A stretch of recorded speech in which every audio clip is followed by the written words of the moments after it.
Bismillahirrahmanirrahim. Assalamualaikum warahmatullahi wabarakatuh.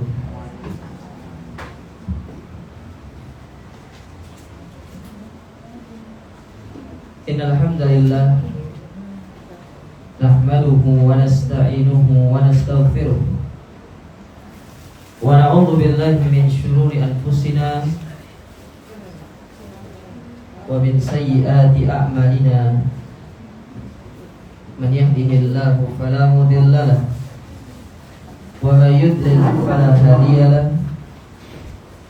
Asyhadu an la ilaha illallah wahdahu la syarika lahu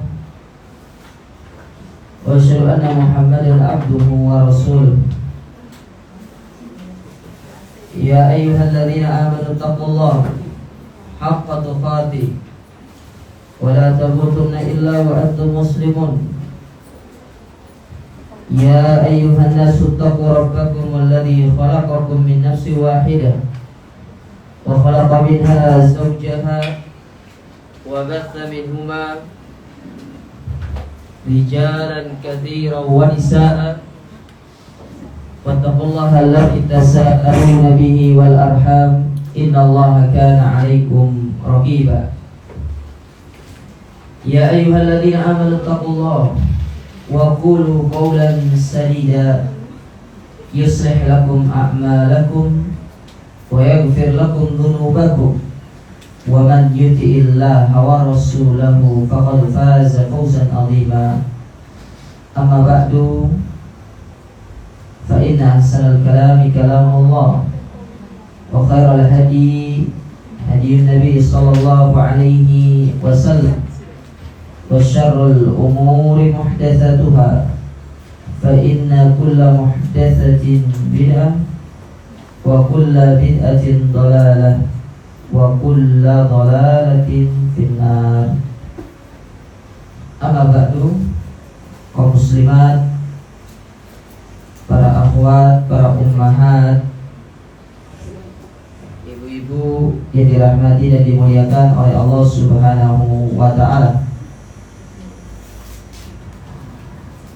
Mengawali pertemuan kita pada kesempatan pagi hari yang berbahagia ini, marilah kita senantiasa meningkatkan rasa syukur kita kepada Allah Subhanahu wa ta'ala atas segala kenikmatan yang Allah anugerahkan kepada kita sampai detik ini. Baik itu nikmat iman, nikmat Islam, nikmat waktu luang,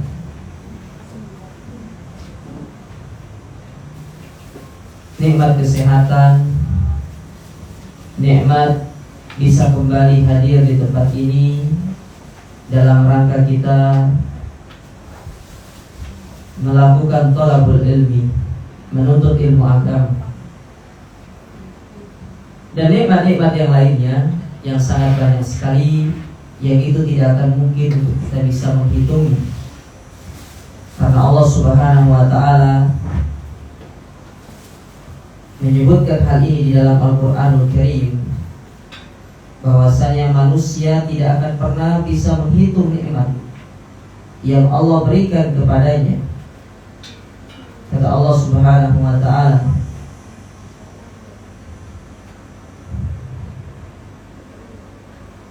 di dalam Al-Qur'anul Karim, dalam surat Ibrahim pada ayat yang ke-34, Allah mengatakan, wa in ta'uddu ni'matallahi la tuhsuha. Dan jikalau kalian ingin menghitung nikmat Allah, maka niscaya kalian tidak akan dapat menghitungnya. Innal insana ladzalumun kafar. Dan sesungguhnya manusia itu benar-benar berbuat zalim serta berbuat kufur kepada Allah Subhanahu wa ta'ala. Jadi yang diberitakan kepada kita dari segala nikmat itu adalah kita bersyukur kepada Allah, mensyukuri segala nikmat Allah yang Allah berikan kepada kita. Dan di antara bentuk bersyukur dari segala nikmat yang Allah berikan kepada kita ibu-ibu adalah dengan kita menggunakan nikmat tersebut, memanfaatkan nikmat tersebut untuk semakin mendekatkan diri kita sebagai sarana kita untuk bertaqarrub kepada Allah, semakin mendekatkan diri kita kepada Allah Ta'ala. Karena sejatinya nikmat yang apabila nikmat tersebut tidak bisa mendekatkan diri kita kepada Allah, maka nikmat itu akan menjadi sebuah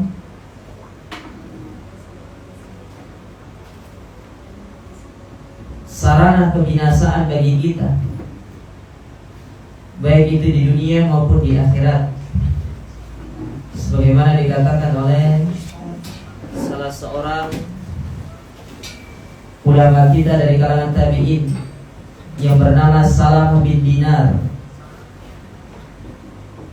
Salamah bin Dinar rahimahullah pernah mengatakan, kullu ni'matin la tuqarribuka minallahi fahiya baliyah. Segala macam nikmat, nikmat apapun itu, kalau nikmat tersebut tidak bisa menjadikan kita semakin dekat kepada Allah, maka sungguh nikmat itu merupakan salah satu sebab kebinasaan kita, baik di dunia maupun di akhirat. Oleh karena itu manfaatkan nikmat ini untuk segala untuk bisa mendekatkan diri kita kepada Allah Subhanahu wa ta'ala. Amma ba'du, kaum muslimat, para ummahat wal akhwat, ibu-ibu, saudari-saudari yang dirahmati dan dimuliakan oleh Allah. Insyaallah pada kesempatan yang berbahagia ini kita akan belajar satu kutaib, ya bahasanya kutaib sebenarnya. Kutaib itu buku kecil, ya itu bentuk isim tasghir dari kitab. Kalau kitab itu besar, kalau kutaib itu kecil. Biasanya kutaib itu lebih condong ke buku saku biasanya kalau dalam bahasa Arab. Yaitu sebuah kutaib yang berjudul Umdatul Mar'ah. Umdatul Mar'ah. Apa artinya Umdatul Mar'ah? Yaitu landasan-landasan yang berkaitan dengan hukum tentang wanita. Ya. Jadi kita akan belajar kitab Umdatul Mar'ah atau kutaib Umdatul Mar'ah yang isinya 100 hadis yang berkaitan dengan hukum seputar wanita, seputar muslimah. Di sini muslimah semua kan? Ya, tidak ada musliminnya kan? Ya. Seputar muslimah. Nah ini hadisnya sangat penting sekali untuk ibu-ibu pahami. Ini termasuk apa ya istilahnya ya? Kitab hadis dasar untuk para wanita. Jadi sebelum masuk ke kitab yang lebih besar, pahami dulu yang paling kecil. Terkadang ada orang belajar itu langsung ke level yang tinggi. Kayak contoh belajar hadis. Hadis itu dimulai dari arba'in, ibu-ibu. Jangan langsung, Ustaz saya mau buka kajian di rumah. Kitab apa? Riyadhus Shalihin. Ada khotok jemaah. Salah. Saya mau buka kajian di rumah. Apa? Sahih Bukhari. Arba'in saja belum lunas, belum tuntas. Jadi belajar itu harus apa? Step by step. Harus tadarruj, bertingkat-tingkat. Nah kalau dalam ilmu wanita, sebelum belajar tentang fikih sahih sunnah yang lebih, fikih sunnah wanita yang besar itu, belajar dulu yang kecil, supaya kita ini benar-benar mendapatkan ilmu itu benar secara mendasar, secara tafsil istilahnya, secara mendasar. Jadi jangan sampai kita loncat sana loncat sini. Baik. Insyaallah kita akan belajar hadis kitab ini, yaitu berisi 100 hadis. Nah di sini di buku yang ibu-ibu pegang itu hanya hadisnya saja. Adapun pelajaran-pelajarannya nanti akan kita ambil dari buku yang lain yang itu ada syarahnya. Dan nanti ibu-ibu catat nanti pelajaran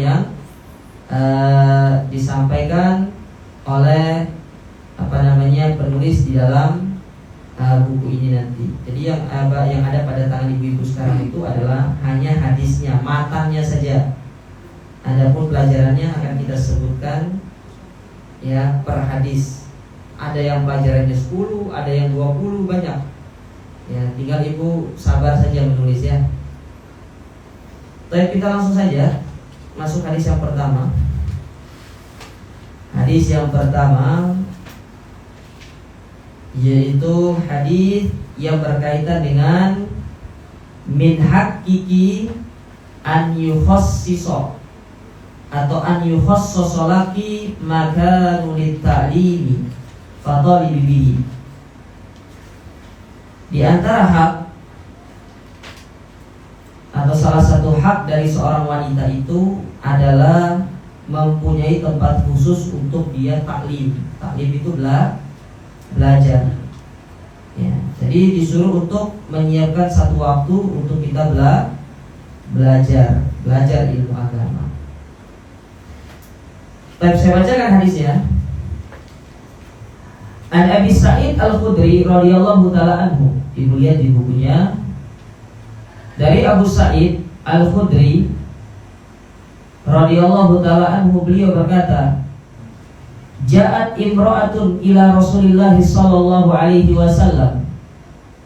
Pernah ada seorang wanita datang kepada Rasulullah sallallahu alaihi wasallam.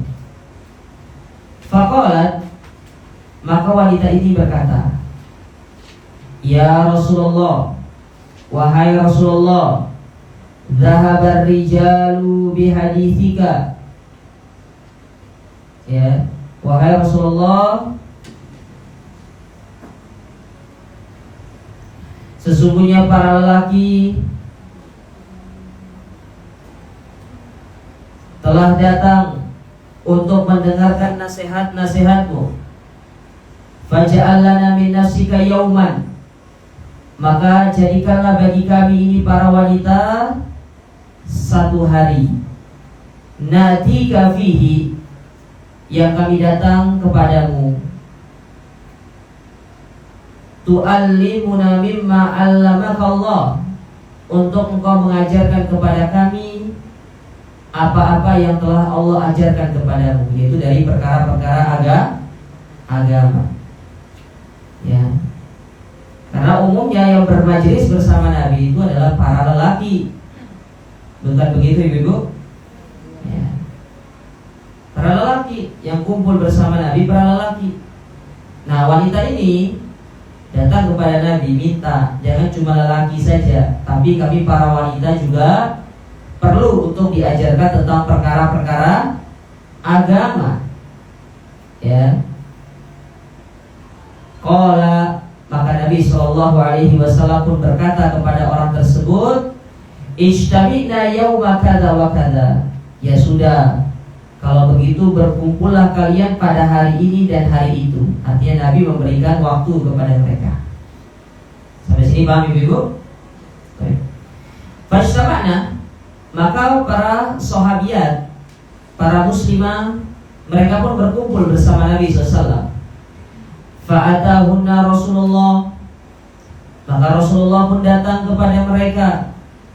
Fa'allamahunna mimma 'allamahullah, kemudian beliau mengajarkan kepada mereka apa yang Allah ajarkan kepada beliau.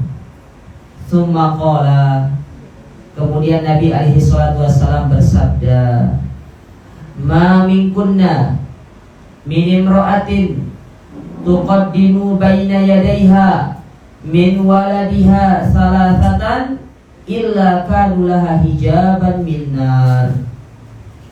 Kata Nabi SAW, tidaklah seorang wanita di antara kalian yang ditinggal mati oleh 3 orang anaknya, ya, yang ditinggal mati oleh 3 orang anaknya, kecuali anak-anak tersebut akan menjadi penghalang baginya dari api neraka. Jadi Jadi punya anak 3, kalau mati semua, kalau meninggal semua, maka anak tersebut akan menjadi penghalang dia dari api neraka. Ya, ini dalam kondisi anaknya meninggal duluan. Bisa dipahami ibu-ibu? Paham tidak? Ya. Harus konsentrasi dulu. Nanti saya tanya. Kita setiap 10 hadis ada ujiannya ya. Ada hadiahnya, Kak. Hah? Hadiahnya. Ada, panitia yang nyiapin. Umroh gratis. Ya, umrohnya gratis, berangkatnya bayar sendiri-sendiri. Ya. Jadi kata Nabi SAW, tidaklah salah seorang di antara kalian, seorang wanita, mereka punya 3 anak, lalu anaknya meninggal, ketiga-tiganya, melainkan ketiga-tiganya itu akan menjadi penghalang dia dari api neraka. Faqalat imra'ah, maka seorang wanita berkata kepada Nabi SAW, Watnaini. Bagaimana kalau anaknya cuma 2, nggak sampai 3? Ya, kalau 2 gimana? Apakah masuk ke dalam hadis ini? Faqala Rasulullah, maka Nabi pun mengatakan wasnaini. Begitu pula dengan 2 anak. Jadi kalau 2 pun bisa menjadikan orang tuanya itu selamat dari api neraka. Ya. Baik. Hadis ini hadis yang sahih yang dikeluarkan oleh Imam Al-Bukhari, Imam Muslim, dan juga oleh Al-Imam An-Nasai. Apa yang bisa diambil dari hadis yang mulia ini? Ya, pelajaran apa saja yang bisa diambil dari hadis yang mulia ini? Yang pertama itu, qala al-muallif hafizahullah, berkata penulisnya, tahsisul ayyamin ma'lumatin li ta'limil mar'a la yusyarikuha fiha rijal. Bahwasanya ya, seorang ustadz ataupun seorang pengajar harus memberikan waktu 1 hari untuk para wanita mereka belajar. Ya mungkin harinya khusus lah. Entah itu ustadznya mungkin nyiapin, kalian untuk para wanita hari Senin sama Kamis gitu kan, untuk para wanita. Yang mana khusus untuk para wanita, tidak boleh dicampuri dengan laki-laki. Beda sifatnya kalau kajiannya itu kajian umum. Ini tidak khusus untuk para wanita. Ya, para wanita harus belajar. Karena Nabi SAW mengatakan thalabul ilmi faridatun ala kulli muslim. Belajar ilmu agama itu wajib bagi setiap muslim dan muslimah. Makanya coba lihat syarat seorang wanita muslimah yang baik itu adalah seorang yang memahami tentang ilmu agama. Gak bisa dia itu menjadi seorang wanita muslimah yang baik kalau tidak paham agamanya, Bu. Ya, makanya Nabi SAW ketika memberikan persyaratan ciri istri yang solehah itu salah satunya apa? Dia memiliki ilmu agama. Ustaz, gimana kalau saya sudah menikah? Maka belajar. Ya, dengan belajar ibu akan berjalan menuju predikat wanita yang solehah. Dan saya doakan ibu insyaallah semoga menjadi wanita-wanita yang solehah semuanya. Itu yang pertama. Kemudian pelajaran yang kedua,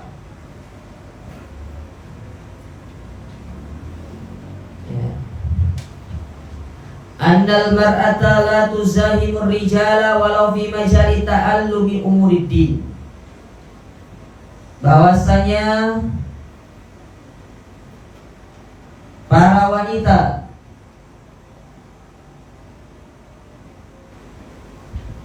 hendaklah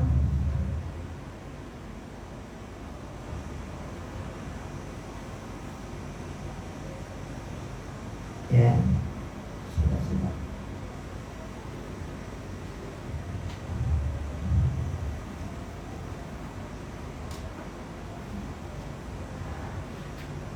hendaklah para wanita itu berlomba-lomba, ya, mereka para lelaki dalam urusan-urusan agama. Jadi tidak boleh kita kalah para wanita. Kita juga harus semangat dalam belajar ilmu agama, ya. Makanya kita orang tua yang punya anak wanita, motivasi anak kita itu supaya dia itu tidak boleh kalah dengan mereka para lelaki dalam belajar ilmu agama. Ingat, belajar ilmu agama ibu-ibu ya, dalam masalah ketaatan. Karena Allah Subhanahu wa taala berfirman dalam Al-Qur'an, di mana Allah mengatakan fastabiqul khairat, dan berlomba-lombalah kalian di dalam masalah kebaikan, ya, di dalam masalah ketaatan kepada Allah. Nah, di situ ketika Allah Subhanahu wa taala menyebutkan tentang fastabiqul khairat, ya, di dalam surat Al-Maidah ayat yang ke-48 itu, di situ Allah menggunakan sigoh yang umum, panggilannya umum, tidak hanya panggilan tersebut kepada para lelaki, tapi kepada juga mereka para wanita. Ya, bukan hanya laki-laki yang semangat dalam melakukan kebaikan, tapi seluruhnya, baik itu wanitanya, baik laki-lakinya, semangat di dalam kita itu berlomba-lomba untuk mendapatkan kebaikan di sisi Allah Subhanahu wa taala. Nah, salah satu kebaikan yang harus kita berlomba di dalamnya yaitu kita memahami tentang ilmu agama. Coba lihat dari 7 perawi hadis yang paling banyak, satu seorang wanita. Siapa itu? Siapa ibu? Aisyah radhiyallahu taala anha.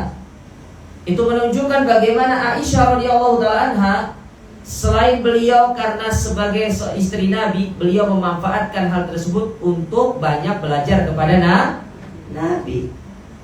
Ya, maka jadilah beliau orang yang paling banyak meriwayatkan hadis. Ya, kita pun demikian, Bu. Ibu para wanita harus demikian, memiliki semangat, memiliki giroh untuk memahami tentang ilmu agama, namun tanpa melupakan kewajiban kita kepada suami-suami kita. Bisa dipahami ibu-ibu ya? Jangan nanti karena alasan, oh saya mau taklim, suaminya minta tolong untuk dimasakkan, saya mau taklim masak sendiri. Oh, nggak boleh. Dalam kondisi ini, kalau suami membutuhkan ibu, maka kewajiban ibu taat kepada suami lebih utama daripada ibu pergi taklim. Karena Nabi SAW bersabda dalam hadis yang diriwayatkan Imam At-Tabrani dan yang lainnya, idza shallatil mar'atu khamsaha wa hafizat farjaha wa shamat syahraha wa ata'at zawjaha qila laha udkhulil jannati min ayyi babi syi'tilaha. Apabila seorang wanita dia menjaga salat 5 waktunya atau menjaga salat secara umum, dia menjaga puasanya, dia menjaga kehormatannya, dia mentaati suaminya dalam hal-hal yang ma'ruf, dalam hal yang baik, bukan dalam hal keburukan, bukan dalam hal kemungkaran. Jangan karena atas dasar cinta, oh saya cinta sama suami saya, apapun saya lakukan demi suami saya. Lah, cinta kepada pasangan itu tidak boleh melanggar syariat. Maka apa kata Nabi SAW? Katakan kepada wanita yang seperti ini, yang memiliki 4 sifat seperti ini: menjaga sholatnya, menjaga puasanya, menjaga kehormatannya, taat kepada suaminya dalam hal yang ma'ruf, masuklah kalian ke dalam surga melalui pintu surga yang kalian inginkan. Subhanallah. Itu hadis khusus buat para muslimah, gak ada laki-laki seperti itu hadisnya. Ya. Saya mau tanya ibu mau masuk surga melalui pintu surga, ibu mau tidak? Bu, mau masuk surga enggak? Mau. Ya. Dari pintu yang ibu mau tidak? Ya itu syaratnya. Pintu surga kan ada 8 tuh. Ibu pilih terserah salah satunya. Hah? Kenapa? Iya, surga Firdaus tingkatannya, Bu. Maksudnya pintu surga itu ada 8. Nah, ketika menyeberangi Sirat, nah di situ kan ada pintu surga. Ibu pilih, ya. Kalau ibu sudah menghiasi diri ibu dengan 4 hal itu, ibu pilih, ya Allah, aku mau masuk pintu surga dari semuanya. Bisa, terserah ibu. Yang penting ibu punya 4 sifat tersebut. Ya. Yang penting ibu punya.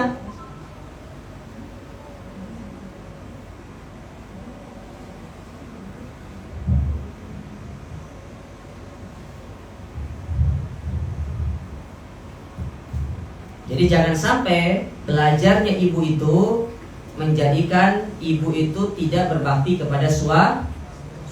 Harus, itu yang lebih utama.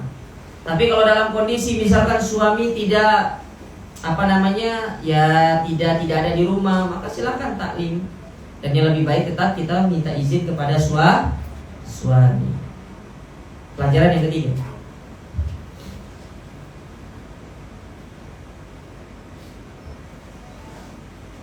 Pelajaran yang ketiga yang bisa diambil dari hadis ini, dalla hadal haditsu ala hurmatil ikhtilaf. Hadis ini mengajarkan kepada kita tentang dilarangnya yang namanya ikhtilat. Apa ikhtilat, Bu? Campur antara laki-laki dengan yang bukan. Ingat, harus diberikan yang bukan mahram. Karena kalau mahram ada masalah. Tapi kalau gaduh-gaduh dicampur enak, Bu. Ya. Kalau nggak dicampur justru tidak enak.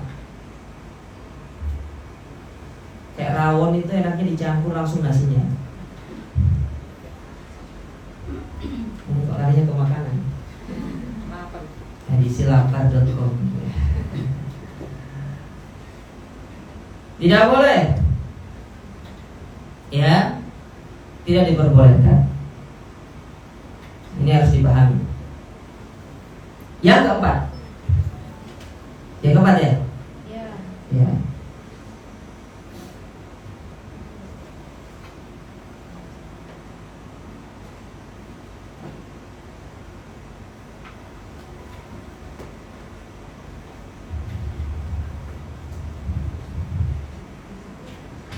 Yang keempat, annal mar'ata tantazu bil haya'i, bahwasanya sifat dasar seorang wanita itu adalah rasa apa? Malu. Itu sifat dasar wanita, Bu. Ya. Seorang wanita itu sifat dasarnya itu adalah rasa malu. Ya. Fala budda min muraati dzalik, maka hendaklah seorang wanita memperhatikan masalah ini. Fi kulli barawijiha al-khassa, dalam segala aktivitas dia, dalam segala acaranya harus punya malu. Makanya Nabi SAW mengatakan, idza lam tastahi fasna ma syi'ta. Kalau kalian tidak punya rasa malu, ya wis, lakukan sekarapmu, Bu. Monggo. Tapi Islam itu mengajarkan kita sifat malu. Makanya dalam hadis yang lain Nabi SAW mengatakan, al-imanu bid'un sittuna wa sab'una syu'bah. Iman itu memiliki 60 sampai 70 cabang. Iman itu memiliki 60 sampai 70 cabang. A'laha, cabang keimanan yang paling tinggi yaitu la ilaha illallah. Seorang merealisasikan di dalam dirinya.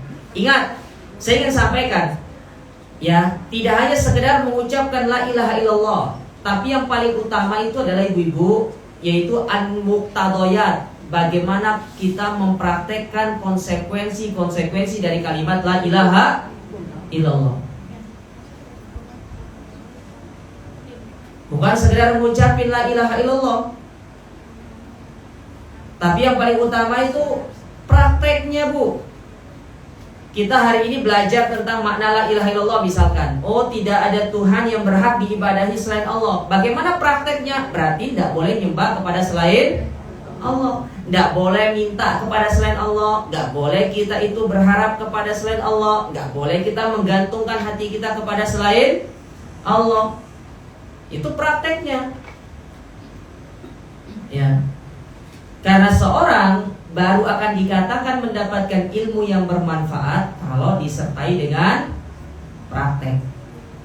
Sampai ibu praktekkan ilmu itu, baru ibu dikatakan memiliki ilmu yang bermanfaat. Kalau ibu tidak praktek ilmu itu, mau ibu hafal Sahih Bukhari, Sahih Muslim tuh bu, tapi ibu hanya sekedar hafal, nggak ada prakteknya, maka kita belum dikatakan memiliki ilmu yang bermanfaat. Bisa dipahami sampai sini bu? Ya. Sekarang nih ada orang ikut pengajian, diharamkan yang namanya minuman keras, tapi dia tetap minum minuman keras karena dia sudah tahu ilmunya, ya sudah belajar, ya dia sudah ngerti dalilnya. Apakah orang ini sudah dikatakan memiliki ilmu yang bermanfaat? Jawabannya tidak. Kenapa? Karena antara pengetahuan, ya, dengan prakteknya itu tidak selaras. Harus pengetahuan itu diselaraskan dengan praktek. Islam itu bukan hanya sekedar teori bu, bukan hanya sekedar apa bahasa Inggrisnya itu, knowledge ya bahasanya ya. Bukan hanya sekedar pengetahuan, tapi yang paling penting itu adalah seorang praktek, mempraktekkan ilmu. Ya. Baik. Kemudian dilanjutkan hadis yang tadi. Kalimat yang puncak keimanan yang tertinggi yaitu kalimat la ilaha illallah. Sementara cabang keimanan yang paling rendah yaitu seorang menyingkirkan gangguan di jalan. Ada duri disingkirkan, itu bagian dari iman. Ada misalkan sampah berserakan, ibu angkat supaya tidak mengganggu orang lain, itu bagian dari iman dengan mengucapkan bismillah.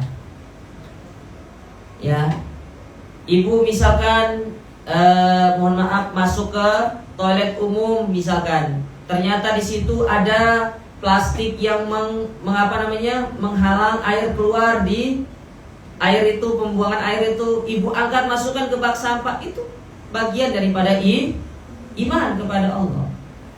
Namun masalahnya Ustaz kan ya kotor Ustaz. Aduh Ustaz, mungkin bahasannya apa ya? Cici Ustaz. Cici Ustaz. Ya, ibu punya sabun banyak, beli sabun. Ya, dapat pahala.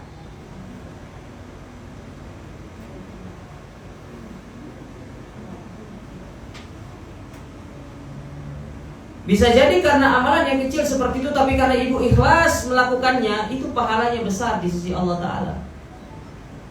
Ya. Makanya kata Abdullah ibn Mubarak rahimahullah, Abdullah ibn Mubarak pernah mengatakan, rubba amalin sagirin tukabbiruhun niyah, wa rubba amalin kabirin tusaggiruhun niyah. Betapa banyak amalan yang kecil, dia besar pahalanya di sisi Allah gara-gara niat. Dan betapa banyak amalan yang besar, tapi dia kecil di sisi Allah lantaran karena niat.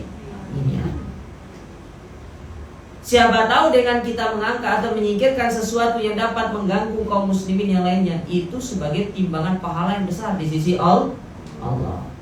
Nah, itu yang harus kita perhatikan dulu. Lalu apa kata Nabi SAW dalam hadis tersebut? Wal haya'u syu'batun minal iman. Dan rasa malu itu bagian daripada iman. Nah, orang kalau punya rasa malu berarti dia punya apa? Punya apa bu? Iman. Kalau dia tidak punya rasa malu berarti tidak punya. Nah, ibu yang jawab itu. Maka seorang wanita yang semakin besar rasa malunya, berarti seorang wanita tersebut dia memiliki keimanan yang luar biasa. Perhatikan loh. Ya. Ketika seorang wanita semakin besar rasa malunya kepada Allah, kepada manusia, maka semakin besar keimanannya. Dan itu merupakan tanda-tanda kebaikan seorang muslim.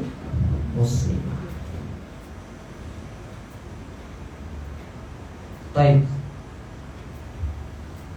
Pelajaran berikutnya. Pelajaran yang keberapa, Bu? Pelajaran yang kelima. Istijabatun Nabi sallallahu alaihi wasallam limatlabin nisa yadullu ala mada ihtimamihi bita'limil mar'ah. Bahwasanya Nabi itu menjawab keinginan para wanita. Apa keinginan para wanita tadi? Untuk belajar. Ini menunjukkan tentang perhatian beliau terhadap pengajaran kepada para muslimah.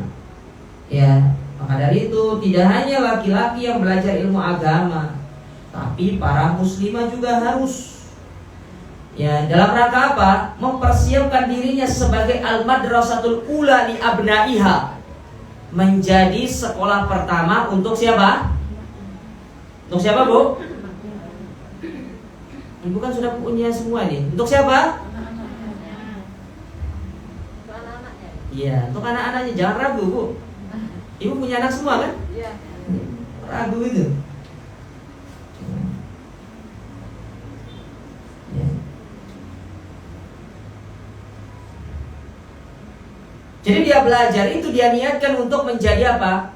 Madrasah, sekolah untuk anak-anaknya kelak. Itulah yang harus dimiliki oleh seorang wanita.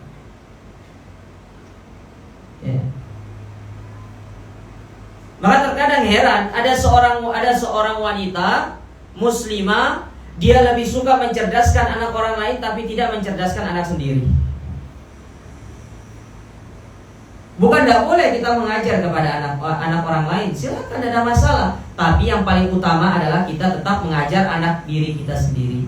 Karena Allah mengatakan dalam surat At-Tahrim ayat yang ke-6, apa kata Allah Subhanahu wa taala? Ya ayyuhalladzina amanu qu anfusakum wa ahlikum. Siapa disuruh jaga pertama kali di situ, Bu? Keluarga kalian dan diri-diri kalian. Ada nggak ayatnya bilang jaga anak orang lain dulu, Bu? Ada. Kita dulu, anak kita dulu yang kita jaga, yang kita ajarkan. Ya. Maka tidak masalah kalau ada orang bilang percuma kamu pendidikan besar, pendidikan tinggi sampai S3, STLR gitu kan.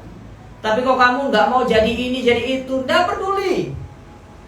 Yang penting pertanggungjawaban kita di hadapan Allah terhadap amanah yang Allah berikan kepada kita melalui anak-anak ini, kita bisa pertanggungjawabkan. Betul tidak? Allah tidak akan bertanya kepada kita, ya, kenapa kamu tidak ada ajar anak fulan? Kenapa kamu tidak mengajari anak si fulan? Tidak. Yang Allah akan tanyakan kepada kita, kenapa kamu tidak mendidik anakmu?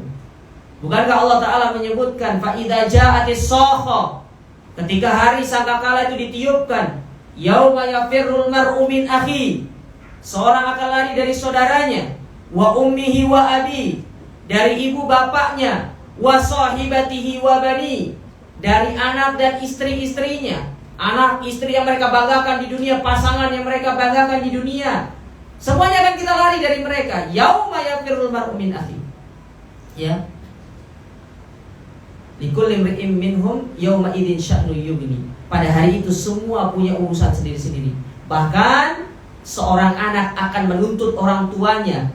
Seorang anak akan mengatakan, ya Allah, orang tuaku tidak mendidik aku. Seorang suami akan menuntut istrinya. Seorang istri akan menuntut suaminya. Suaminya berkata, ya Allah, aku sudah mendidik dia, tapi dia tidak mau taat kepada aku. Istrinya mengatakan kepada Allah, ya Allah, suamiku tidak tanggung jawab. Dia hanya memberikan nafkah kepada aku, tapi tidak memberikan pendidikan Islami kepada aku. Semua akan menuntut seperti itu. Nah sekarang kalau dalam kondisi seperti itu, ibu-ibu, dalam kondisi itu kita dihadapkan di hadapan Allah, kita disidang oleh Allah Ta'ala, lalu anak-anak ibu menuntut seperti itu di hadapan Allah. Apa yang ibu akan jawab di hadapan Allah? Ibu sudah punya jawabannya. Ya. Apa yang kita jawab?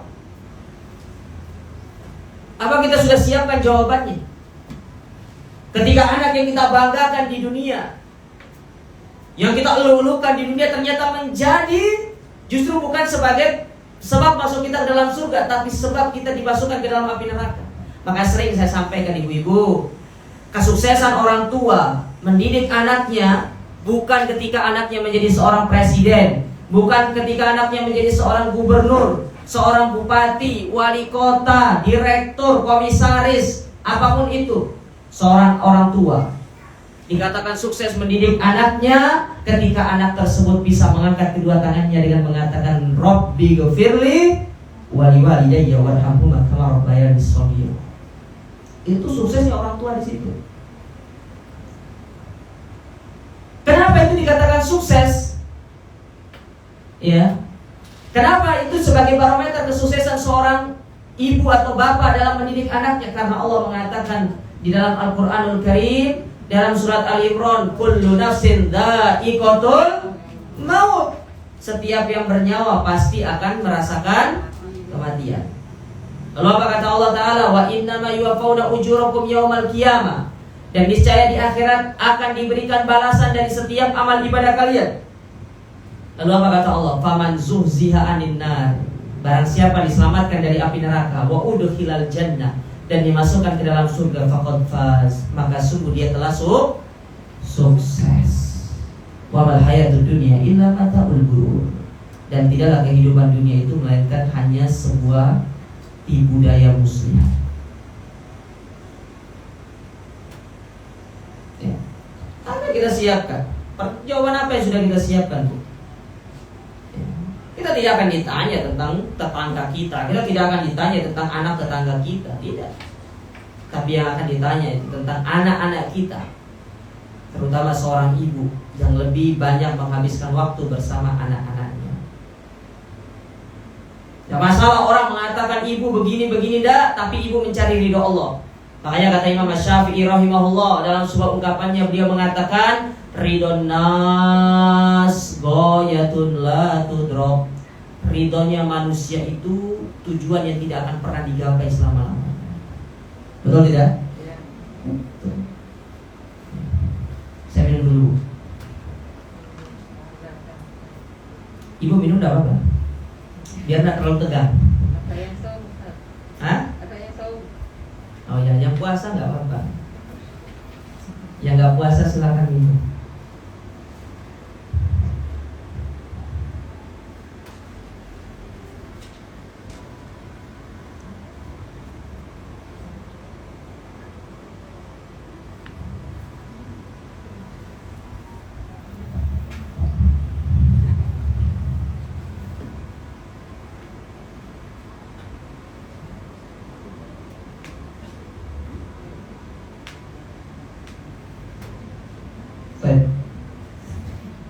Kemudian berikutnya yang keberapa, Bu? Yang keenam, targhibul mar'ati fis sabri ala faqdil walad wa anna jazaaha al jannah. Hadis ini mengajarkan kepada kita tentang apa? Motivasi kepada seorang wanita untuk bersabar. Lebih-lebih ketika anaknya meninggal. Kadang orang tua yang paling histeris itu siapa? Ibu. Sedih tidak ada masalah, Bu. Tapi ibu harus ingat, di balik semua itu pasti ada keutamaan. Ya. Makanya Nabi SAW di sini memberikan kabar gembira kepada para wanita. Tidaklah di antara kalian yang dia punya anak, yang dia memiliki anak, tidak disebutkan anaknya mau laki-laki atau perempuan, tapi dia punya anak 3, lalu ketiga-tiganya meninggal dunia, melainkan semua itu sebagai penghalang dia dari api neraka. Nah kita pun demikian. Ketika anak kita meninggal dunia, ya kita bersabar, ya, karena sabar itu merupakan ibadah yang sangat luar biasa. Lihat kata para ulama, di antaranya kata Imam Ahmad, saking pentingnya sabar itu dalam segala kondisi. Allah sebutkan sabar itu di dalam Al-Quran itu sebanyak 90 kali. Ada berapa kali, Bu? 90 kali. Di antaranya ayat yang sering kita dengar, innalillahi wa inna ilaihi raji'un. Di sebelumnya itu loh, di mana Allah mengatakan walanabluwannakum bisyai'in minal khaufi wal ju'i wa naqsim minal amwali wal anfusi wath thamarat wa basyiris sabirin. Dan berikanlah kabar gembira kepada orang-orang yang bersabar. Siapa kriteria orang bersabar itu dalam ayat tersebut? Allah sebutkan inna alladzina qalu in alladzina idza asabathum musibah qalu inna lillahi wa inna ilaihi raji'un. Ya, bukan yang ketika dapat musibah anaknya meninggal dunia langsung bilang, "Ya Allah, kenapa bukan aku saja yang dicabut nyawanya, gini-gini segala macam." Ya, itu kesannya tidak terima dengan ketetapan Allah. Ya, bahkan yang lebih parah karena kita jauh dari ilmu agama, ya kita menampar-nampar diri kita, kita merobek-robek baju kita, bahkan kita ya kata-katanya ngelantur sudah, nggak jelas. Ya. Maka Allah tekankan kepada kita, sabar itu adalah ibadah yang mulia dan pahala yang dihasilkan dari kesabaran itu dapat menjadikan kita masuk ke dalam surga. Ya. Maka mulai dari sekarang melatih diri kita untuk bersabar. Ya, dalam segala hal. Ya. Karena sabar ini merupakan salah satu sifatnya para anbiya, para nabi dan rasul. Kemudian pelajaran berikutnya, yang ketujuh, mura'atul fawariq al-mawjuda bainar rijali wan nisa atau wal mar'ati bainar rajuli wal mar'ati fil amaliyah at-ta'limiyah. Yaitu pentingnya untuk memperhatikan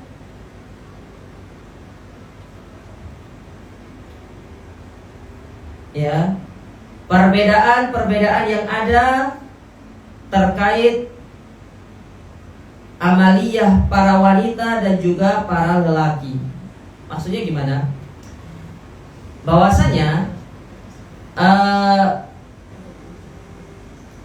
terkadang ada amalan-amalan yang amalan tersebut dikhususkan untuk para wanita, betul tidak? Ada amalan tersebut yang dikhususkan untuk para lelaki. Saya kasih contoh gampangannya, seperti seperti dalam masalah sholat, wanita yang paling utama sholat di mana? Pahalanya berapa, Bu? 27 kali. Seorang wanita sholat di rumah itu sama dengan pahala seorang laki-laki sholat di masjid. Ya, itu contoh. Contoh lagi dalam masalah sholat berjamaah. Kalaupun seorang wanita harus sholat berjamaah, maka sebaik-baik shofnya para wanita itu di mana? Kata Nabi SAW, wa khairu sufufin nisa akhiruha.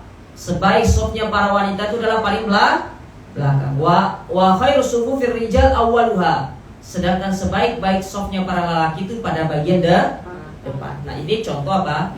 Bahwasanya ada perbedaan-perbedaan di dalam masalah amalan yang Allah tetapkan. Tapi kalau di situ sifatnya umum, maka tidak ada perbedaan. Seperti contoh antara laki-laki dengan wanita, tata cara sholatnya itu sama. Tapi yang membedakan itu apa tadi? Seperti tempat pelaksanaan sholat wajib ataupun shaf di dalam mereka sholat. Ya, bisa dipahami ibu-ibu? Paham ya? Kemudian pelajaran berikutnya, yang keberapa, Bu? Yang ke-8, annaman mata min atfalil muslimin fahuwa fil jannah. Bahwasanya kalau anak-anak dari kaum muslimin yang meninggal dunia, insya Allah di surga.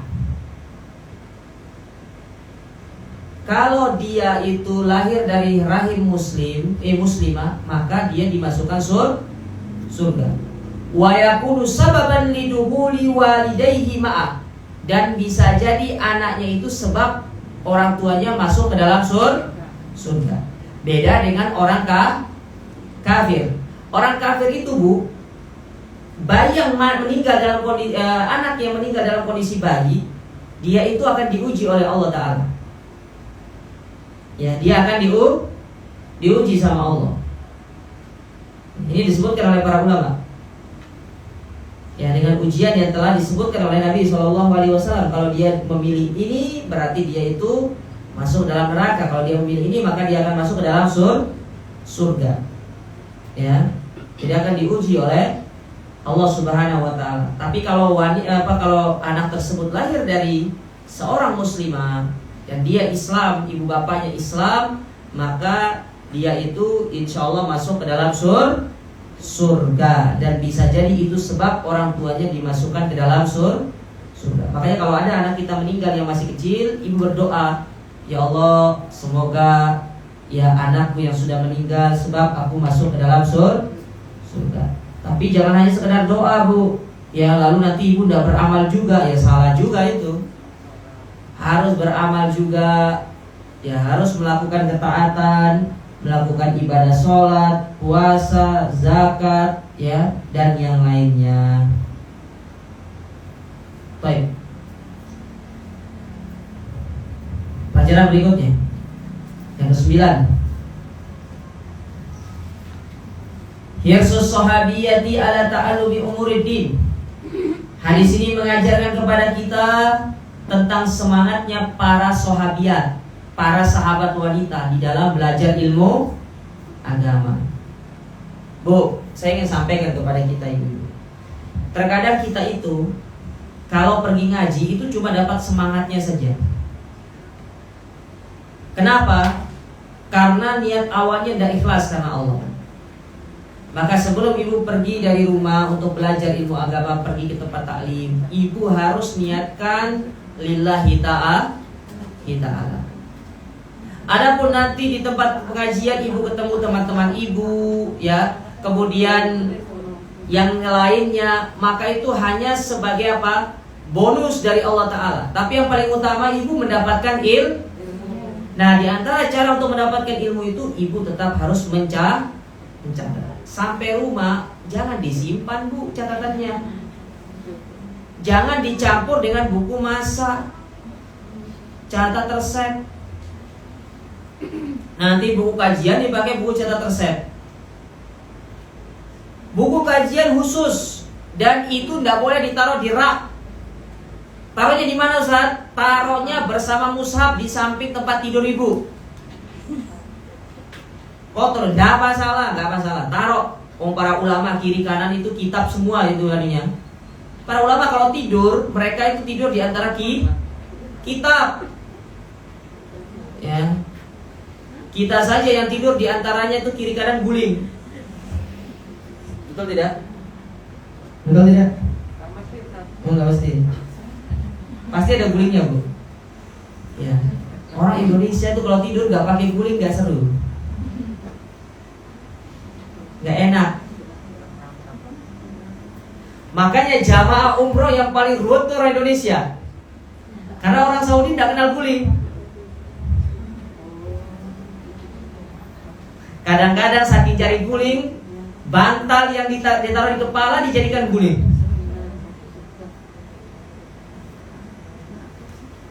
Ya. Lah sampai rumah ibu kalau pulang ini jangan langsung disimpan, tapi dibaca lagi untuk apa? Menguatkan hafalannya. Maka sampai rumah itu di tempat tidur, di samping tempat tidur ibu baca. Kapan lagi dibaca, Ustaz? Nanti pas kita mau tidur. Sebelum mau tidur itu baca dulu, biar kita semakin kuat. Al-Imam Al-Bukhari, Bu, beliau pernah ditanya, "Wahai Imam, kenapa hafalanmu kuat?" Kan Imam Bukhari hafalannya kuat. Beliau pernah dites oleh 10 orang. Satu orang itu membawakan 10 hadis. Jadi totalnya 100 hadis. Tapi perawinya, ya sanadnya, hadasana itu diacak-acak sama yang mengetes beliau. Setelah semua itu dibacakan, apa kata Imam Bukhari kepada mereka? Harusnya hadis yang engkau baca sanadnya ada pada orang ini sanadnya di sini. Dibetulkan semua sama Imam Bukhari. Ditanya, kenapa bisa kuat hafalanmu? Kata beliau, karena banyak membaca, karena sering baca. Ya, Ustaz kan yang penting lihat dulu. Iya, tapi kalau nggak dibaca ya sami mawon bu ote-ote yang bakwan. Sama saja. Oh, daging sama roti goreng.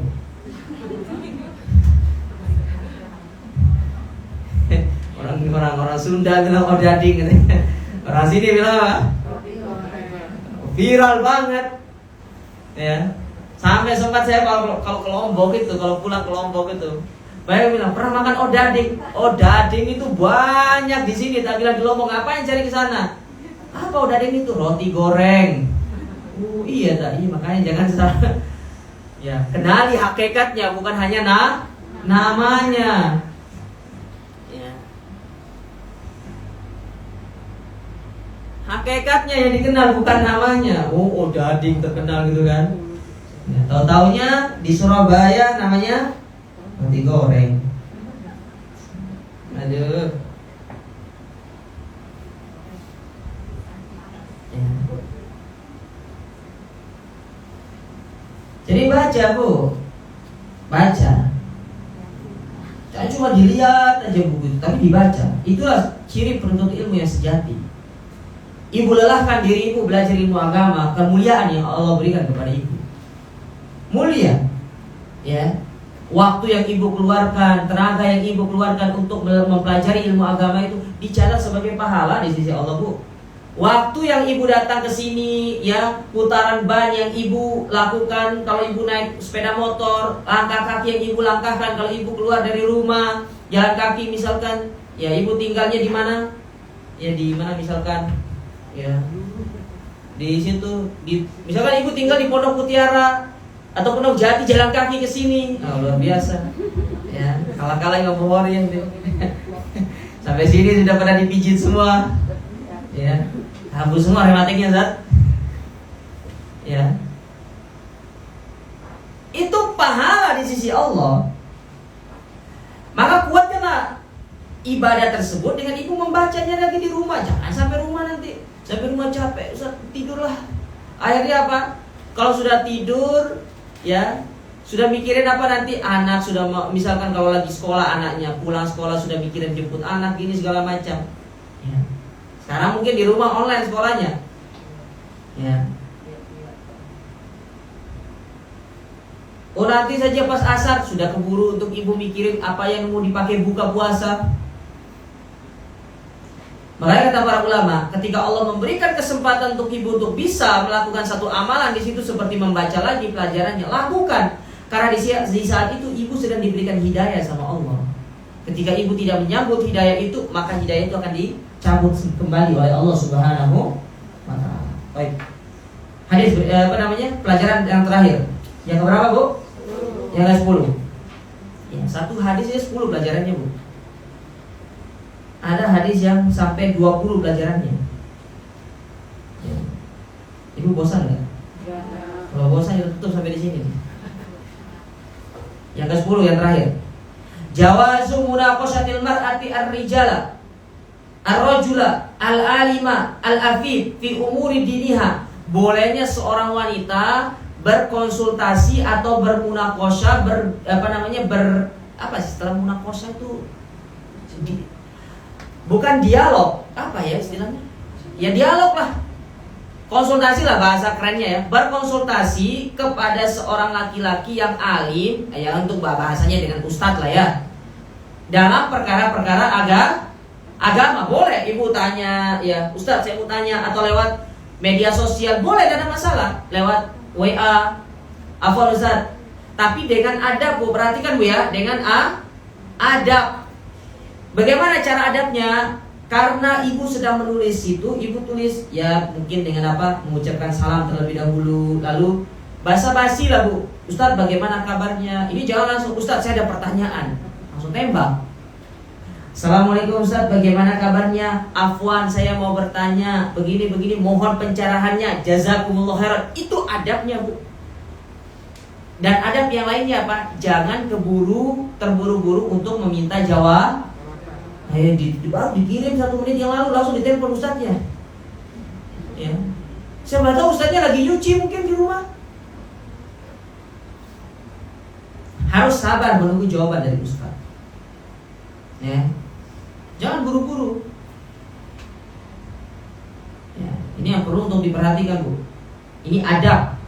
Ini etika seorang penuntut ilmu. Sama seperti orang pergi bertamu itu kan. Kalau 3 kali maka pulang, jangan nanti sudah 3 kali teriak boy, kayak di hutan aja. Ya, 3 kali pulang. Ya. Wa bi khassa fima yushkilu atau yushkilu alaiha mimma tata'allamahu. Dan yang paling penting yang perlu untuk dikonsultasikan itu adalah perkara-perkara yang sekiranya itu menjadi apa? Menjadi problem bagi dia ketika dia belajar. Mungkin ada yang tidak difahami, jadi tanyakan lagi sama ustadznya. Ya, kalau memang ustadz memberikan kesempatan untuk bertanya jawab, tanyakan kepada ustadznya. Kalau memang ustadznya tidak memberikan waktu untuk tanya jawab, maka tidak ada masalah untuk ibu menjapri ustadznya, bertanya, Ustadz, mohon maaf, tadi ustadz menyampaikan begini, saya kok kurang paham, bagaimana maksudnya. Nah, nanti ustadznya akan menjelaskan kembali apa yang pernah disampaikan. Baik. Itu beberapa pelajaran yang bisa kita ambil dari hadis yang pertama. Mau ditambah atau tidak? Tambah satu hadis atau tidak, Bu? Tapi kalau hadis yang kedua ini pelajarannya sampai 16.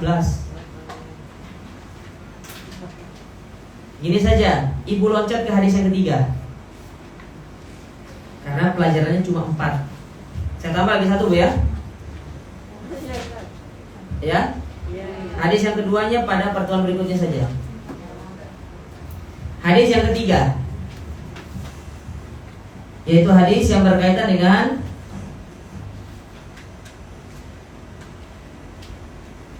lam tukhlaqi liqiyadatir rijal wa innama litalidi al-qadata wa tarbiyatihim fa'rafi makanaki as-sahih waz-zami. Kata penulis, kamu tidak diciptakan untuk memimpin para lelaki, namun untuk melahirkan para pemimpin, Bu. Ya, luar biasa kan? Jadi para wanita muslimah itu diciptakan oleh Allah untuk melahirkan pemimpin-pemimpin. Ya. Makanya kata para ulama, kita tidak tahu wanita yang mana yang bisa melahirkan seperti Khalid bin Walid, seorang pemimpin perang yang luar biasa. Ya. Namun untuk melahirkan para pemimpin dan mendidik mereka, maka dari itu kenalilah posisimu dengan benar, lalu tepatilah tugasmu. Jadi bab ini mengajarkan kepada ibu-ibu, kita ini sebagai yang melahirkan para pemimpin, bukan memimpin para pemimpin. Maka ini hadis yang akan menjelaskan kepada kita, tidak boleh seorang wanita itu menjadi pemimpin bagi laki-laki. Tapi kalau bagi wanita itu boleh, Bu. Ya. Tapi kita baca saja hadisnya supaya kita lebih memiliki gambaran. An Abi Bakr, dari Abu Bakr radhiyallahu ta'ala anhu, qala, beliau mengatakan, laqad nafa'ani Allahu bi kalimatin sami'tuha min Rasulillah. Sungguh Allah telah memberikan manfaat kepadaku dengan satu kalimat yang pernah aku dengar dari Rasulullah sallallahu alaihi wasallam ayyamal jamali, pada perang Jamal. Ya. Pada perang Jamal. Ba'dama kitu an alhaqa bi ashabil jamali fa uqatilu ma'ahum.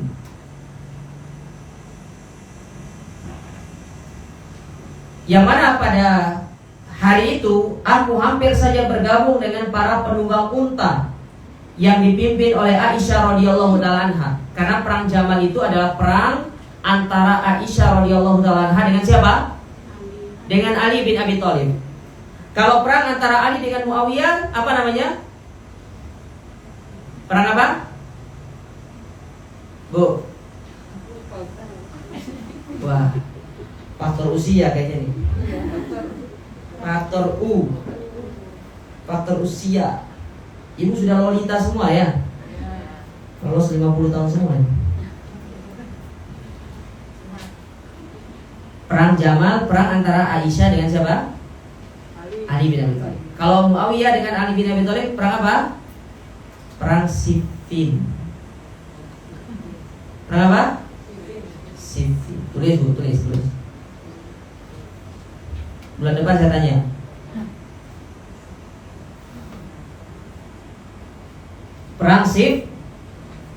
Perang Siffin, yaitu perang antara Muawiyah dengan siapa?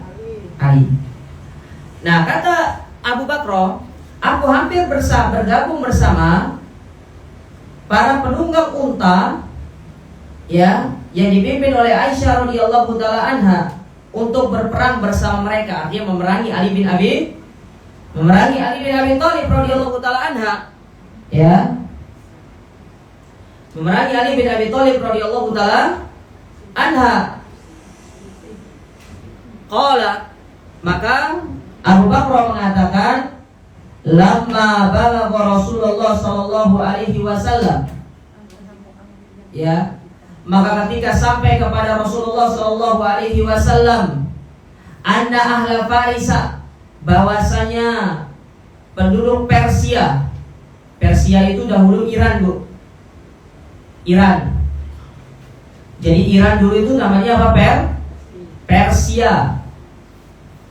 Kenapa orang Iran tidak senang sama kaum muslimin? Karena dedekatnya mereka, orang-orang Persia dahulu, terutama kepada Umar, ya, mereka dikalahkan pada zaman Khalifah Umar ibn Khattab radhiyallahu taala anhu, yang dikenal dengan istilah perang Qadisiyah.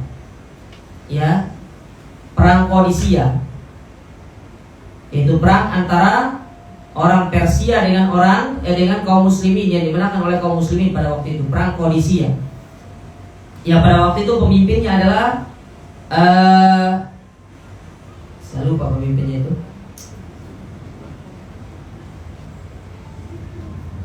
Sa'ad ibn Abi Waqqas itu pemimpinnya waktu itu.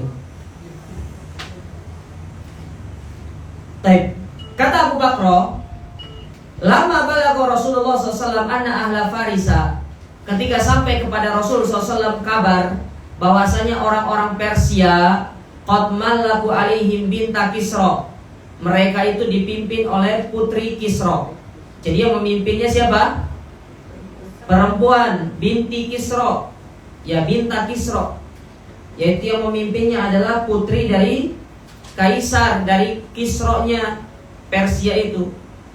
Qala, maka Nabi SAW pun bersabda ketika dengar kabar, oh ternyata yang memimpin negeri Persia itu seorang wanita. Lalu apa kata Nabi SAW? Lan yufliha qaumun walau amarahum imro'atun, tidak akan pernah beruntung satu kaum kalau yang menjadi pemimpin para wanita. Perlu digaris bawahi, Bu, kalau yang dipimpin itu laki-laki, tapi kalau yang dipimpin semuanya wanita maka tidak ada masalah. Bisa dipahami, Bu? Ya, baik. Apa pelajaran yang bisa kita ambil dari hadis ini? Tapi sebelumnya hadis ini dikeluarkan oleh Imam Al-Bukhari, Imam At-Tirmidzi, dan juga Imam An-Nasai di dalam kitab-kitab mereka. Apa pelajaran yang bisa diambil dari hadis ini? Ada 4, Bu. Yang pertama, man'u tauliyatil mar'ati al-wilayatil ammah. Tidak boleh seorang wanita itu menjadi pemimpin yang sifatnya umum, seperti menjadi presiden misalkan, ya, seperti menjadi gubernur,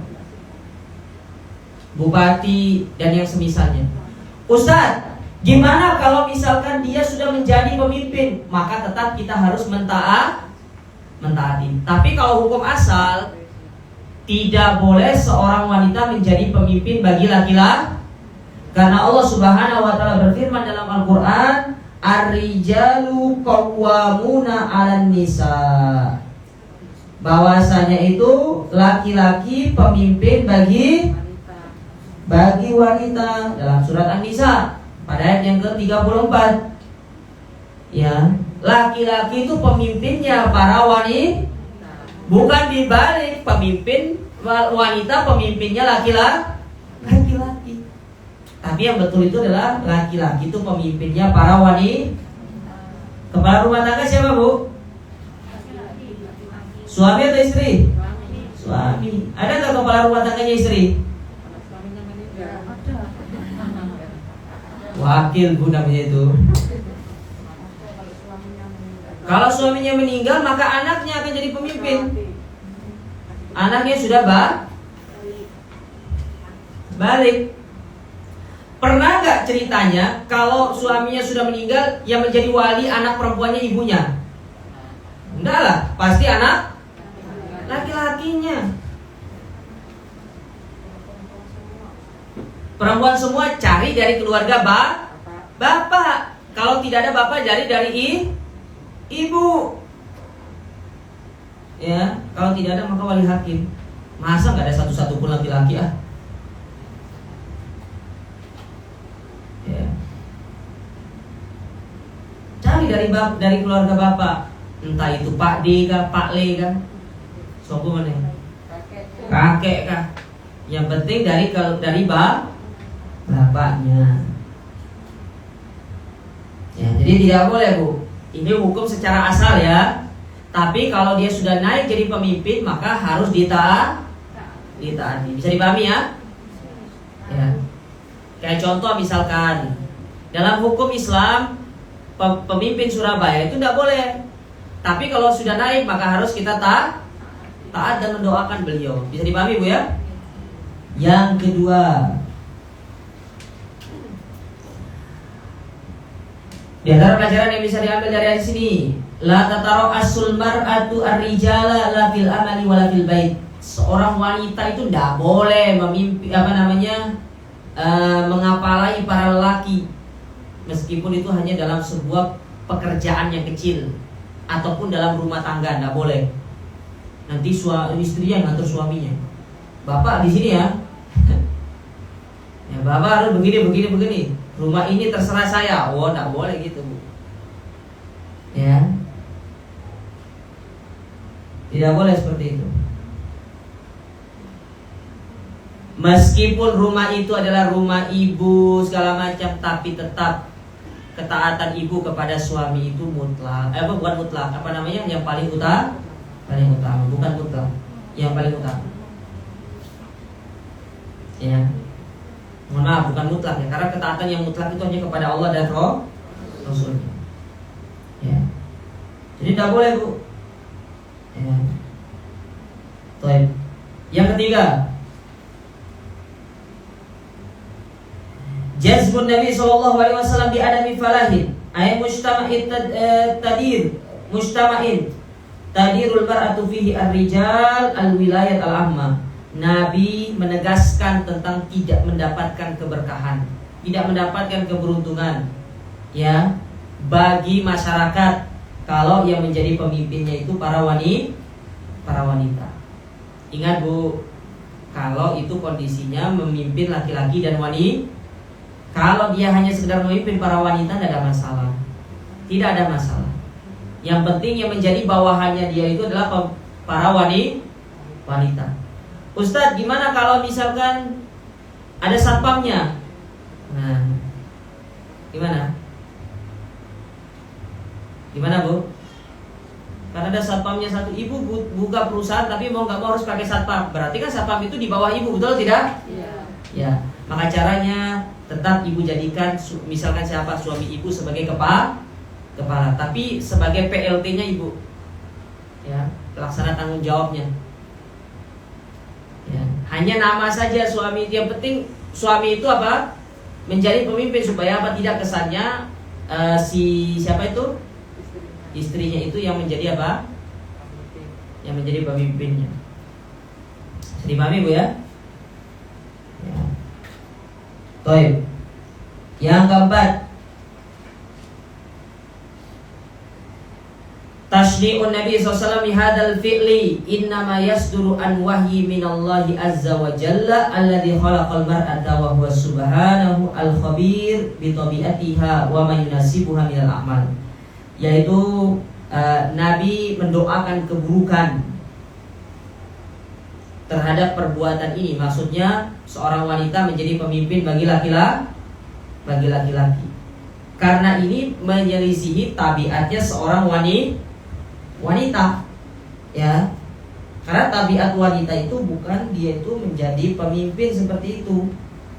Tapi dia itu lebih ke arah dipimpin berdasarkan firman Allah tadi dalam surat An-Nisa ar-rijalu qawwamuna 'alan nisa bima faddalallahu 'ala. Ya. Itu tabiatnya. Tapi kalau misalkan yang dipimpin oleh kita itu semuanya adalah para wanita, maka tidak ada masalah. Wallahu ta'ala alam. Ini dulu mungkin yang bisa kita ambil pada kesempatan yang berbahagia ibu-ibu. Silakan kalau ada yang bertanya, saya persilakan.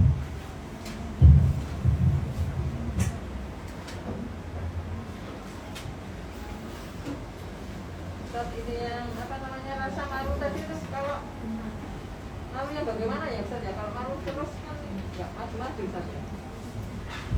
Malu di sini tuh maksudnya apa yang menjadi perhiasan wanita, kemudian apa ya istilahnya? Ya, yang menjadi perhiasan wanita kemudian menempatkan dirinya pada tempatnya malu itu. Contoh ya, malu pada tempatnya. Ketika ibu berjalan di tengah laki-laki, maka ibu harus benar-benar menampakkan rasa malu kita. Jangan seperti sebagian wanita itu justru ketika berjalan di tengah laki-laki dia menampakkan apa? Bahasa kasarnya tuh kayak tebar pesona gitu loh, Bu. Mohon maaf loh, Bu ya. Ini bahasa kasarnya ya. Nah, justru kita sebagai seorang wanita ketika berada di tengah misalkan berjalan melewati laki-laki, harus benar-benar kita menunjukkan rasa malu. Dengan cara apa? Menundukkan pandang. Bisa dipahami tidak? Ya. Kan ada yang jalan itu malah dibuat-buat gayanya. Alhamdulillah. Ya. Kan banyak yang seperti itu kan? Nah, ini yang harus dipahami, Bu. Tapi kalau sesama kita misalkan tidak apa-apa kita ngobrol-ngobrol. Kemudian di antara bentuk rasa malu juga misalkan kalau ibu berbicara sesama wanita, kemudian di situ ada para lelaki, jangan sampai ketawa terbahak-bahak. Ada orang ketawanya sampai lantai 5 kedengaran.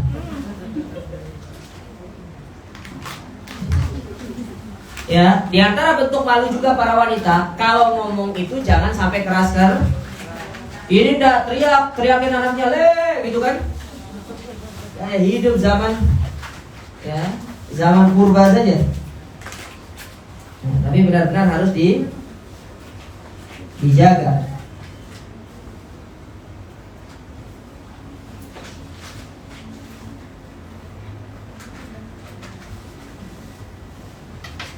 Bisa dipahami ibu-ibu ya? Ada pertanyaan?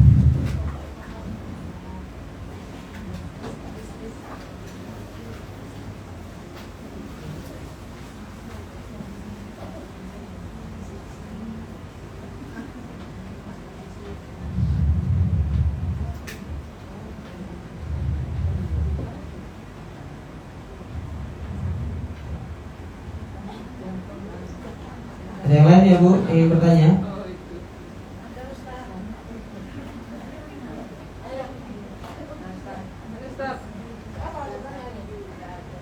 Enggak ada? Ini Ustaz, kalau itu tadi kan disebutkan di titik anak 3 sama 2. Kalau 1 gimana anaknya? Kata para ulama, kalau orang itu melanjutkan, kalau 1 gimana? Pasti jawabnya iya. Iya. Jadi kalau dilanjutkan hadis itu, kalau ditanya bagaimana kalau 1, pasti jawabannya iya. Artinya apa? Berapapun anak yang kita miliki, tapi kita tetap berdoa kepada Allah semoga dia sebagai penghalang kita dari api neraka. Kan ada hadis-hadis yang lain juga.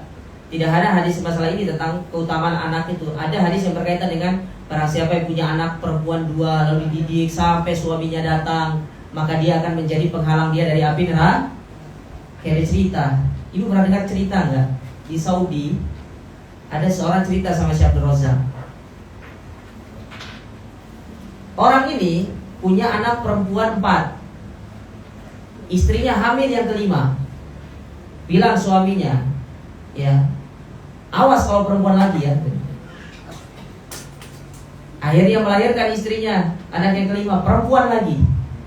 Geger dia ini. Waduh, gimana perempuan lagi? Hamil lagi yang keenam istrinya. Bilang lagi suaminya, awas kalau perempuan lagi ya. Ya, melahirkan suaminya. Melahirkan istrinya, perempuan lagi. Jadi 6 perempuan, hamil yang ke-7. Ya, bilang lagi suaminya, awas kalau perempuan lagi ya. Istrinya juga takut juga. Ya. Akhirnya satu ketika dia itu tidur, si suami ini, dia cerita kepada Syekh Abdul Razak, ini cerita nyata.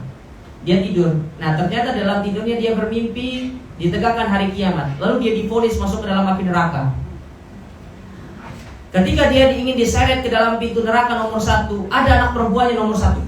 Jangan, ini bapak saya katanya. Diseret ke pintu neraka nomor 2, ada anaknya perempuan nomor 2. Sampai ke pintu neraka nomor 6, ada anak perempuannya nomor 6. Ketika ingin dimasukkan ke dalam pintu neraka nomor 7, tidak ada anak perempuannya lagi. Ya, karena anaknya baru 6, perempuan semua. Karena pintu neraka itu ada 7, ibu-ibu. Sebagaimana dalam Al-Qur'anul Karim, Allah Subhanahu wa taala berfirman, ya. Saya carikan dulu ayatnya.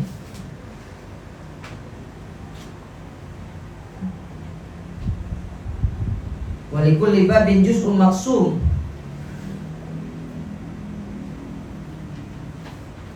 Dalam surat Al-Hijr pada ayat yang ke-44, di mana di situ Allah sebutkan laha sab'atu abwabin. Pintu neraka itu ada 7. Ya, likulli babin minhum juz'un maqsum. Dan setiap pintu itu sudah memiliki bagian masing-masing. Nah, ketika ingin diseret ke pintu nomor 7, tidak ada anaknya perempuan nomor 7. Akhirnya bangun dia. Bangun langsung seketika itu berdoa kepada Allah. Yang tadinya minta anak laki-laki sekarang berdoa, ya Allah semoga anak yang ke-7 ku perempuan ya Allah katanya. Ketika lahir ternyata anaknya laki-laki.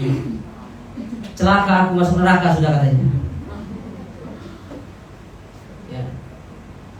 Jadi maksudnya di sini kita punya anak berapapun, tapi niatkanlah kalau seandainya dia harus mendahului kita, maka niatkanlah semua itu sebagai penghalang kita dari masuk ke dalam api neraka. Bisa dipahami ibu-ibu ya? Ya. Kalau yang keguguran itu Ustaz? Kalau dia keguguran dalam kondisi di atas 4 bulan, kata para ulama, insya Allah itu masuk ke dalam hadis ini. Tapi kalau tidak, dia belum menjadi manusia. Karena ruh itu ditiupkan di atas umur 4 bulan, sebagaimana dalam hadis yang keempat dibawakan oleh Imam Nawawi dalam kitab Arba'in beliau. Ya. Kata Nabi SAW, yujma'u khalquhu fi batni ummihi arba'ina yawman nutfah. Manusia itu dikumpulkan penciptaannya dalam rahim ibunya 40 hari pertama itu adalah setetes mani. 40 hari kedua itu segumpal darah. 40 hari ketiga baru menjadi segumpal daging, dan itu sudah menjadi bentuknya seperti manusia. Disitulah Allah tiupkan ruh kepadanya. Makanya para ulama termasuk dalam hal ini ada berselisih pendapat. Gimana kalau misalkan anak yang keguguran, apakah wajib untuk yang pertama wajibkah untuk dizakati dan diakikahi? Ya. Kalau masalah zakat ini terjadi khilaf. Ada yang mengatakan wajib untuk dizakati, ada yang mengatakan tidak.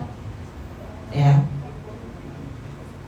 Sementara kalau akikah, pendapat yang kuat, karena akikah itu berkaitan dengan bayi yang lahir. Sementara kalau keguguran itu lahir atau tidak? Tidak. Maka saya lebih condong kepada pendapat yang itu, bahwasanya bayi yang keguguran itu tidak wajib diakikahi. Bisa dipahami ibu-ibu? Ya, kalaupun zakat itu terjadi khilaf, tapi kalau saya pribadi tidak wajib dizakatkan, memilih kepada tidak wajib dizakatkan. Bisa dipahami ya? Ya. Ada lagi pertanyaannya, Bu?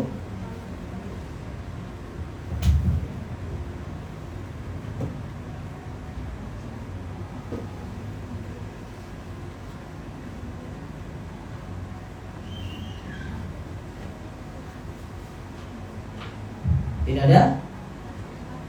Kalau tidak ada kita cukupkan.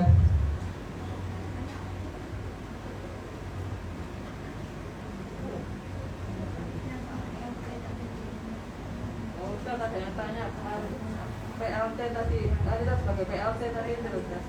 Apa? Tadi sebagai PLT Di perusahaannya dah. Jadi aninya dah. ya bisa jadi mungkin perusahaannya atau di apa namanya tempatnya bekerja mungkin. Ya selama dia yang dipimpin itu perempuan semua tidak ada masalah, Bu. Tapi kalau ada laki-lakinya tidak boleh dia jadi PLT. Termasuk dalam masalah ini kata para ulama, seorang wanita tidak boleh jadi kepala bagian, tidak boleh kepala selama kalau yang jadi bawahannya itu adalah laki-laki. Bisa dipahami tidak? Intinya selama dia itu adalah laki-lakinya, dia tidak boleh menjadi pemimpin. Kalau dia perempuan semua, mau ibu jadi pemimpin, presiden, tidak ada masalah. Kalau perempuan semua, ya.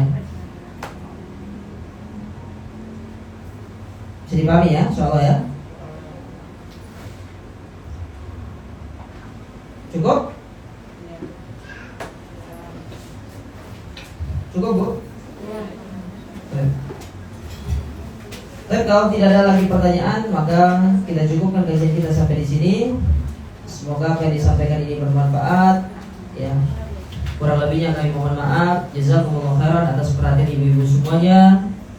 Kita akhiri dengan doa kafaratul majlis. Subhanakallahumma rabbana bihamdika, asyhadu an la ilaha illa anta astaghfiruka wa atubu ilaik. Wa sallallahu ala nabiyina Muhammad wa alihi wasallam wa akhiru da'wana alhamdulillahi rabbil alamin. Wassalamualaikum warahmatullahi wabarakatuh.